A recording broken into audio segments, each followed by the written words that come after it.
எது எனக்கான தேவ சித்தம்? Praise the Lord. ஆண்டவர் மோசேயிடமும் ஆரோனிடமும், இஸ்ரேல் மக்கள் பார்வையில் நான் தூயவராக விளங்கும்படி நீங்கள் என்னில் நம்பிக்கை கொள்ளாமல் போனதால் இந்த சபையை நான் இவர்களுக்கு கொடுக்க இருக்கும் நாட்டில் கொண்டு போய் நீங்கள் சேர்க்க மாட்டீர்கள் என்றார். எண்ணிக்கை 20:12. ஆம், இஸ்ரேல் மக்கள் சீன் பாலைவனத்தில் தண்ணீர் கிடைக்காமல் கஷ்டப்பட்ட பொழுது மோசேயிடம் ஆண்டவரை குறித்து முறையிட்டனர். அப்பொழுது ஆண்டவர் மோசேயிடமும் ஆரோனிடமும், அங்கிருந்த பாறையிடம் பேசுங்கள், அப்பொழுது அது தன்னிடத்தில் உள்ள தண்ணீரை கொடுக்கும் என்று சொன்னார். ஆனால் மோசே இஸ்ரவேலரின் மேலிருந்த கோபத்தினால் ஆண்டவர் சொன்னபடி பாறையிடம் பேசாமல் அதை தன் கோலினால் அடித்தார். தண்ணீர் புறப்பட்டது. அதேபோல் மோசேயின் மீதான ஆண்டவரின் சினமும் புறப்பட்டது. ஆம், ஆண்டவரின் சித்தம், திருவுள்ளம் மோசே பாறையோடு பேச வேண்டும் என்பது. ஆனால் மோசே செய்தது பாறையை அடித்தது. ஆம் அன்பானவர்களே, தேவனின் சித்தத்திற்கு எதிராக அவர் செயல்பட்டதால் அவரால் வாக்களிக்கப்பட்ட கானான் நாட்டிற்கு நுழைய முடியாது என்ற தண்டனையை ஆண்டவரிடமிருந்து தனது மீறுதலுக்கான பரிசாக பெற்றுக்கொண்டதை நாம் எண்ணிக்கை 20:12 வாசிக்கின்றோம். அன்பானவர்களே, ஆண்டவரின் பிள்ளைகளாகிய நாமும் தேவனின் திருவுளப்படி தான் எந்த காரியத்தையும் செய்ய வேண்டும். இல்லை என்றால் தோல்வியை தான் சந்திப்போம். ஆனால் நமக்கு ஆண்டவரின் திருவுளம், சித்தம் என்ன என்பது தெரியாமல் அநேக முறை குழம்பி போய்விடுகிறோம். இந்த கோர்ஸ் எடுக்கலாமா, அந்த கோர்ஸ் எடுக்கலாமா, இந்த இடத்துல வீடு கட்டலாமா, இல்லாட்டி வேறு இடத்துல வீடு வாங்கலாமா, இந்த மாப்பிள்ளையா அந்த மாப்பிள்ளையா என்று குழம்பிக் கொண்டே இருக்கின்றோம். அநேக முறை ஆண்டவரின் திருவுளத்தை அறிய யூதர்கள் யோவான் 6:30 இயேசுவிடம் கேட்டது போல ஒரு அடையாளத்தை கேட்கிறோம். இன்றைக்கு மழை வந்தால் அது தேவ சித்தம், இல்லாவிட்டால் அது அவரின் சித்தம் அல்ல. இந்த மாப்பிள்ளை வீட்டிலிருந்து அவர்களாக பேசினார்கள் என்றால் அது தேவ சித்தம். இப்படி நமக்கு நாமே அடையாளங்களை முடிவு பண்ணி கொண்டு நாம் காரியங்களை செய்து கொண்டிருக்கின்றோம். ஆண்டவரே, இது உமது சித்தமா அல்லது அது உமது சித்தமா என்று நாம் ஒரு அடையாளத்தை காட்டி இதை செய்யுங்கள் என்று ஆண்டவருக்கு நாம் கட்டளை கொடுத்து கொண்டிருக்கின்றோம்.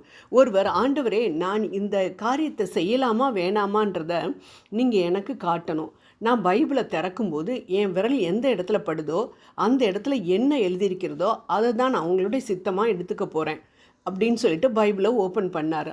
தன்னுடைய விரலை வச்ச இடத்துல யூதாஸ் வேகமாக வெளியேறினான் என்று வந்ததாம். இது சரியில்லையே, ஆண்டவரை உன் வார்த்தைகள் மூலமாக என்கிட்ட பேசுங்கப்பா அப்படின்னு சொல்லிட்டு திரும்பவும் தன்னுடைய விரலை வச்ச இடத்துல பார்த்த பொழுது யூதாஸ் நான்று கொண்டு செத்தான் என்று வந்ததாம். ஐயையோ, இது என்னடா வம்பா போச்சு என்று திரும்பவும் விரலை வைத்த பொழுது நீயும் அப்படியே போய் செய் என்று வார்த்தைகள் வந்ததாம். பாருங்கள், ஆண்டவர் உயிரை கொடுக்கின்றவர், உயிரை எடுப்பவர் அல்ல. அவர் எப்படி இப்படிப்பட்ட ஒரு காரியத்தை நம்மை செய்ய சொல்ல முடியும்?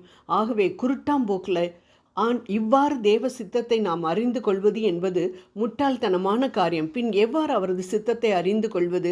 அநேக வழிகளில் அவர் அதை நமக்கு தெரியப்படுத்தலாம். எல்லோருக்கும் வெவ்வேறு வழிகளை அவர் பயன்படுத்துவார். சில குறிப்பிட்ட வழிகளை மட்டும் உங்களோடு பகிர்ந்து கொள்ள ஆசைப்படுகின்றேன். இவை அனைத்தும் ஒரு தெளிவான முடிவு எடுப்பதற்காக ஜெபிக்கும் பொழுதுதான் ஆண்டவர் அவர் சித்தத்தை நமக்கு தெரிவிப்பார். அதாவது ஒரு காரியம் திடீரென்று உங்கள் மனதில் அதை பற்றி நினைக்காத பொழுது ஒரு மின்னல் போல வந்து தோன்றலாம். இதை குறித்து உங்கள் மனதில் ஒரு அமைதியும் ஏற்படலாம்.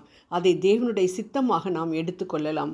அடுத்ததாக திரும்ப திரும்ப ஒரே காரியத்தை ஆண்டவர் நம் மனதிலும் நம்மோடு சேர்ந்து இருப்பவர்களுடைய மனதிலும் தோற்றுவிப்பார் என்றால், அதன் மூலமாக மனமும் அமைதி அடைகிறது என்றால் அது தேவனுடைய சித்தமாக இருக்கலாம். அடுத்து திடீரென்று ஒரு விவிலிய வசனத்தை ஆண்டவர் நம்மை படிக்க சொல்லி கட்டாயப்படுத்தலாம். அதாவது யோவான் 14:14 என்ற வசனம் நம் மனதில் வந்து கொண்டே இருந்தது என்றால் அதன் மூலம் ஆண்டவர் தம் சித்தத்தை தெரியப்படுத்துகிறார் என்று அர்த்தம். அடுத்த ஆண்டவரின் வார்த்தை அமைதியாகவும் நமக்கு பயத்தை உண்டு பண்ணாததாகவும் நம்மை குற்றப்படுத்தாததாகவும் தான் இருக்கும். நீ இந்த பாவத்தை செஞ்சேல, அதனால தான் உனக்கு இந்த வேதனை, அதனால நீ இதை இப்படி செய்யி அப்படின்னு சொல்லி நம்மை குற்றப்படுத்துபவன் சாத்தான் தான். ஆம், ஆண்டவருடைய திருவுளத்தை அறிய வேண்டுமென்றால் ஜெபம், விவிலிய வாசிப்பு, தூய ஆவியானவரின் தூண்டுதலுக்கான காத்திருப்பு மற்றும் அவரது உதவியினால் தான் நாம் ஆண்டவரின் சித்தத்தை அறிந்து கொள்ள முடியும் என்ற எண்ணம், ஆர்வம் மிக மிக அவசியம். ஜெபம் செய்வோம். அன்பின் தேவனே, நாங்கள் நல்ல முறையில் முடிவுகளை எடுக்க உமது சித்தத்தை எங்களுக்கு தெரியப்படுத்துமாறு வேண்டுகிறேன். ஆமென்.